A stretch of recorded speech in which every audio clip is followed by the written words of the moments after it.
Sir, ಈಗ ನೀವು ತಗೊಂಡಿರೋದು ಸಾಮಾಜಿಕ ಕಳಕಳಿಯ ಉದ್ದೇಶದಿಂದನೇ, ಬಟ್ ಆ ಟಾಸ್ಕ್ ಇದೆಯಲ್ಲ, ಮುಜುಗರದ ಸನ್ನಿವೇಶವನ್ನು ಎದುರಿಸಿದ್ದೇನಾದರೂ ಇದೆಯಾ? ಯಾಕಂದರೆ ಗ್ರಾಮೀಣ ಭಾಗದ ಹೆಣ್ಮಕ್ಳು ಅಂದರೆ ಮುಜುಗರದಿಂದ ಕ್ಯಾಂಪಿಗೆ ಬರದೇ ಇರೋದಿರ್ಬೋದು, ಅಥವಾ ನಮಗಿದು ಬೇಡ ಅನ್ನೋದಿರ್ಬೋದು, ಅವ್ರ ಮನೆ ಗಂಡಸರೇ ಹೋಗಬೇಡ ಅನ್ನೋದಿರ್ಬೋದು, ಇಂಥ ಹಲವಾರು ಸಿಚುವೇಶನ್ಗಳನ್ನ ನೀವು ಎದುರಿಸಿರ್ಬೋದು. 100ಕ್ಕೆ 100 ಭಾಗ ಅದನ್ನು ಎದುರಿಸಿದ್ದೀವಿ.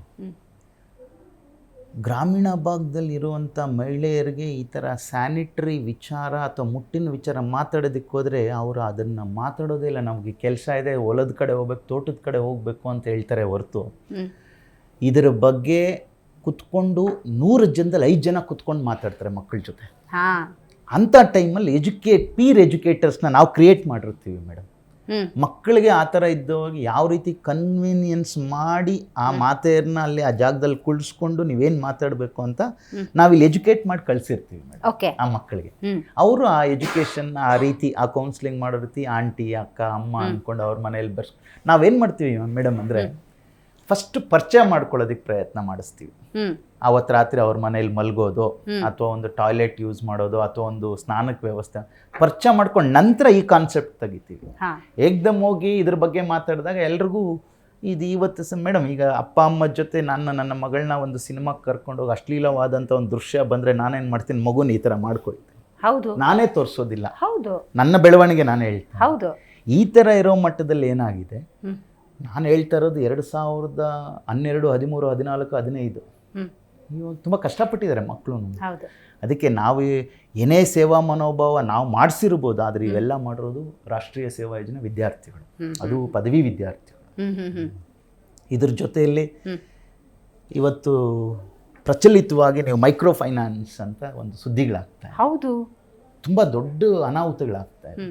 ಈ ಅನಾಹುತಗಳು ಈಗ ಇದು 25 ವರ್ಷದಿಂದ ಇದೆ. ಹೌದು, ಕರೆಕ್ಟಾಗಿ ಎಜುಕೇಟ್ ಮಾಡೋದಿಲ್ಲ. ಸರ್ಕಾರ ನೇಮಿಸಿದೆ, ಒಂದೊಂದು ಹಳ್ಳಿಗೂ PDO, ಪಂಚಾಯತ್ ಡೆವಲಪ್ಮೆಂಟ್ ಆಫೀಸರ್, ಆಶಾ ಕಾರ್ಯಕರ್ತರು, ಇವ್ರಿಗೆಲ್ಲ ಒಂದೊಂದು ಟಾಸ್ಕ್ ಅಂತ ಕೊಟ್ಬಿಟ್ಟಿದೆ ಮೇಡಮ್ ಸರ್ಕಾರ. ಹೌದು, ಇದು ಎಲ್ಲೆಲ್ಲೋ ಫೇಲ್ಯೂರ್ ಆಗ್ತಾ ಇದೆ ಅಷ್ಟೇ. ಸರಿ, ನೀವು ಮಾತಾಡ್ತಿರ್ಬೇಕಾದ್ರೆ ನಿಮ್ಮ ಸಾಮಾಜಿಕ ಕಳಕಳಿ ಅನ್ನೋದು ಗೊತ್ತಾಗ್ತಾ ಇತ್ತು. ಬ್ಲಡ್ ಡೊನೇಷನ್ ಕ್ಯಾಂಪ್ಗಳನ್ನು ಮಾಡ್ತೀರಿ, NSS ಅನ್ನು ಸಕ್ರಿಯವಾಗಿ ನೀವು ಹೆಂಗೆ ಬಳಸ್ಕೋಬೇಕು ಅದೆಲ್ಲವನ್ನ ಮಾಡ್ಕೊಂಡು ಹೋದ್ರಿ, ಹಲವಾರು ಕಾರ್ಯಾಗಾರಗಳನ್ನು ಮಾಡ್ಕೊಂಬಂದಿದ್ದೀರಿ, ಅದ್ರ ಬಗ್ಗೆ ತಿಳಿಸ್ಕೊಡ್ಬೋದಾ? ಮೇಡಮ್, ಕಾಲೇಜಲ್ಲಿ ಏನಾಗುತ್ತೆ, ರಾಷ್ಟ್ರೀಯ ಸೇವಾ ಯೋಜನೆ ಜೊತೆಯಲ್ಲಿ ಆ ಸೇವಾ ಯೋಜನೆಯಲ್ಲಿ ತೊಡಸ್ಕೊಂಡು ಕೆಲವು ಮಕ್ಕಳು ಮಾತ್ರ ಇರ್ತಾರೆ.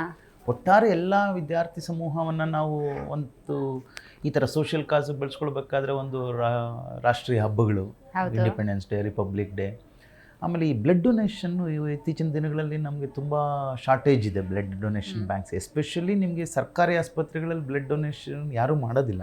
ಮೊದಲೆಲ್ಲ ಅದು ವ್ಯಾಪಾರೀಕರಣ ಇತ್ತು ಬ್ಲಡ್ ಡೊನೇಷನ್. ಹಂಗಾಗಿ ನಾವು ಪ್ರತಿ ವರ್ಷ Lions blood bank, Jain hospital, lion Deepak ಅಂತಿದ್ದಾರೆ, ಅವರ ಸಹಯೋಗದಲ್ಲಿ ಒಂದು 20ಕ್ಕಿಂತ ಹೆಚ್ಚು ಬ್ಲಡ್ ಡೊನೇಷನ್ ಕ್ಯಾಂಪ್ಸ್ ಮಾಡಿದ್ವಿ. ಮಿನಿಮಮ್ ಅಂದರೆ ಒಂದು 100 ಯೂನಿಟ್ ಅದನ್ನು ಸರ್ಕಾರಿ ಆಸ್ಪತ್ರೆಗಳಿಗೆ ಕೊಡೋದು, ಈ ಥರ ಅವರು ಲಯನ್ಸ್ ಬ್ಲಡ್ ಬ್ಯಾಂಕ್ ಅವ್ರ ಸಹಯೋಗದಲ್ಲಿ ಮಾಡಿದ್ವಿ. ತುಂಬ ಅದು ಅನುಕೂಲ. ನಿಮ್ಮ ಹತ್ರ ಮಾತಾಡ್ತಿರ್ಬೇಕಾದ್ರೆ ನನಗೆ ಈ ನಾಡ ಹಬ್ಬ, ರಾಷ್ಟ್ರೀಯ ಹಬ್ಬ ಹರಿದಿನಗಳು ನಿಮಗೆ ನೆಪ ಸಾಮಾಜಿಕ ಸೇವೆಗಳಲ್ಲಿ ಭಾಗಿಯಾಗೋದಕ್ಕೆ, ಆ ಕಾರ್ಯಗಳನ್ನು ಮಾಡೋದಕ್ಕೆ ಅನ್ನೋದು ಗೊತ್ತಾಗ್ತದೆ. ಖಂಡಿತ. ಇವತ್ತು ನಾನು ಉಪನ್ಯಾಸಕನಾಗಿ ಸೇವೆಗೆ ಸೇರ್ಕೊಂಡಿದ್ದ ವರ್ಷದಿಂದ ಇದುವರೆಗೂ ಅದು ರಾಷ್ಟ್ರೀಯ ಹಬ್ಬಗಳು, ಸ್ವಾತಂತ್ರ್ಯ ದಿನಾಚರಣೆ ಇರ್ಬೋದು, ಗಣರಾಜ್ಯೋತ್ಸವ ದಿನಾಚರಣೆ ಇರ್ಬೋದು, ಗಾಂಧಿ ಜಯಂತಿ ಇರ್ಬೋದು, ಈ ಥರ ಈಗಿನ ಮಕ್ಕಳಲ್ಲಿ ಎಲ್ಲೋ ಕಡಿಮೆ ಆಗ್ತಾ ಇದೆ ಅಂದ್ರೂ ನಾವು ಪ್ರೇರೇಪಿಸಿದಂಗೆ ಆ ಮಕ್ಕಳು ಬರ್ತಾರೆ. ರಾಷ್ಟ್ರೀಯ ಹಬ್ಬಗಳನ್ನ ತೊಡಗಿಸ್ಕೊಳ್ಳೋದು, ಏನೋ ಒಂದು ಸ್ಪೆಷಾಲಿಟಿ ಮಾಡಿ ಕರೆದಾಗ ಬಂದೇ ಬರ್ತಾರೆ. ಅದನ್ನು ನಾವು ಎಚ್ಚರಿಸ್ಬೋದು ಅವರಲ್ಲಿ ಮೂಲತಃ. ನೀವು ಆರಂಭದಲ್ಲಿ ಮಾತಾಡ್ತಿರ್ಬೇಕಾದ್ರೆ ನಿಮ್ಮ ತಾಯಿ ಬಗ್ಗೆ ಉಲ್ಲೇಖ ಮಾಡ್ತಾ ಇದ್ರಿ. ಖಂಡಿತ. ಕೃಷಿ ಬಗ್ಗೆ ಮಾತಾಡಿದ್ರಿ.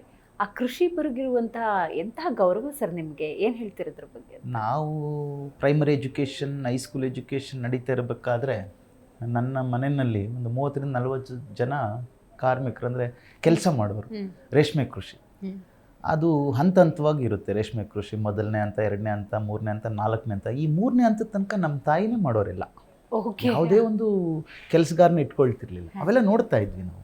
ಬಟ್ ಅವ್ರು ಏನು ಹೇಳೋರು ಅಂದರೆ, ಎಜುಕೇಷನ್ ಕೊಡಿಸೋದಷ್ಟೇ ನಮ್ಮ ಕರ್ತವ್ಯ, ಇದಕ್ಕೆ ನೀವು ಬರಬೇಡಿ, ಇದು ನಮ್ಮ ಮಟ್ಟಕ್ಕೆ ಸಾಕು ಅನ್ನೋರು. ಆ ಕಾಲದಲ್ಲಿ ಅವರು ನಮ್ಮ ತಾಯಿ, ನಮ್ಮ ತಂದೆ ಹೈಸ್ಕೂಲು ಟೀಚರ್ ಆಗಿದ್ದರು, ಮೇಷ್ಟ್ರಾಗಿದ್ದರೂ ಸಹ ನಮ್ಮ ತಾಯಿ ಇಷ್ಟನ್ನು 40-50 ಜನಕ್ಕೆ ಅಡಿಗೆ ಅವ್ರನ್ನ ವ್ಯವಸ್ಥಿತವಾಗಿ ನೋಡ್ಕೊಳ್ಳೋದು, ಬರೋ ದುಡ್ಡಲ್ಲ ಅವ್ರಿಗೂ ಕೊಟ್ಟು ನಮಗೂ ಅವರು ಉಳಿಸ್ಕೊಂಡು ನಮ್ಮನ್ನು ಈ ಮಟ್ಟಕ್ಕೆ ತಂದರು. ಹಾಗಾಗಿ ನಮಗೆ ಕೃಷಿ ಬಗ್ಗೆ ಅಷ್ಟು ಈಗಲೂ ಒಲವು ಇರುತ್ತೆ. ಜಿ ಕನ್ನಡ ನ್ಯೂಸ್ ಈಗ ನಿಮ್ಮ ಮನೆಯಲ್ಲೇ ನೋಡಿ, ಎಲ್ಲ ಕೇಬಲ್ಗಳಲ್ಲಿ ಈಗ ಲಭ್ಯ.